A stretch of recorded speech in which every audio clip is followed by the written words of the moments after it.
আমি আর কতদিন অপেক্ষা করব? আমার কি বিয়ে শাদী হবে না? আমার কপালে কি স্বামী নেই? কোনো একটা সুন্দর সংসার কি আমার কপালে নেই? ওকে, সুপ্রিয় দর্শক, আসসালামু আলাইকুম। জীবনের গল্পে আপনাদের স্বাগতম জানাচ্ছি। ক্যামেরার সামনে দাঁড়িয়ে রয়েছে একজন বোন, ওনার জীবনের গল্প শুনবো। আসসালামু আলাইকুম বোন। ওয়ালাইকুম আসসালাম। আসসালামু আলাইকুম। ওয়ালাইকুম আসসালাম, কেমন আছেন? এই তো আল্লাহ পাক রাখছে ভালো, আলহামদুলিল্লাহ। ভালো আছেন আপু? আপনি বলেছেন আপনার কপালে স্বামী নাই, আপনার কি বিয়ে হয় নাই?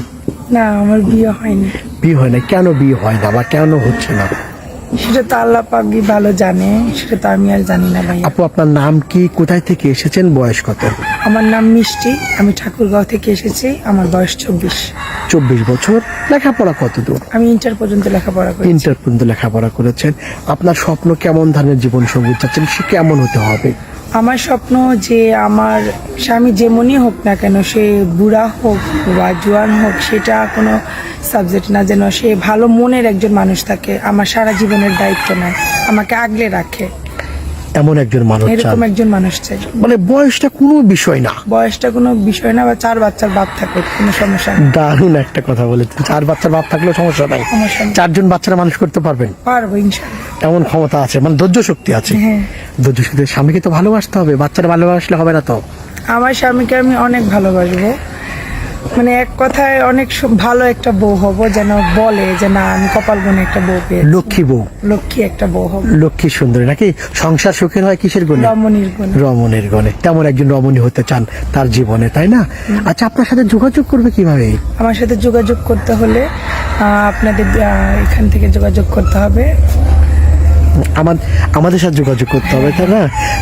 প্রিয় দর্শক, ওনার নাম মিষ্টি। ডিসপ্লেতে একটি নাম্বার দেখা যাচ্ছে, এই নাম্বারে ইমো আছে, হোয়াটসঅ্যাপ আছে। মিষ্টি আপুর সাথে যোগাযোগ করতে চাইলে স্ক্রিনশট মেরে ইমোতে বা হোয়াটসঅ্যাপে ভয়েস করে পাঠিয়ে দিবেন, আমরা যোগাযোগ করব। মিষ্টি আপু, নামাজ কালাম পড়া হয় বোন? হ্যাঁ, আমি 5 ওয়াক্ত নামাজ পড়ি। আলহামদুলিল্লাহ। অনেক সময় বিয়ে করার পরে স্বামীরা বিদেশ চলে যায়, তাই না? যাওয়ার পরে স্ত্রীরা কিন্তু অন্য কারো ছেলের সাথে, অন্য কোনো ছেলের সাথে পরকীয়া করে। আমি এগুলা মানুষকে দেখতেও পারি না, আমি এগুলা পছন্দও করি না। কেন? স্বামী কষ্ট করে টাকা উপার্জন করবে, কেন আমি আরেকটা ছেলের সাথে পরকীয়া করব? আচ্ছা, আপনাকে কোনো ভাই যদি ইমোতে বা হোয়াটসঅ্যাপের মাধ্যমে বিয়ে করতে চায়, দেশের বাইরে আছে, আসতে পারছে না কোনো কারণে, আপনি বিয়ে বসবেন? হ্যাঁ, বিয়ে করবো, সমস্যা নেই, কোনো আপত্তি নাই? কোনো আপত্তি নেই আমার। আর কেন আপত্তি থাকবে না?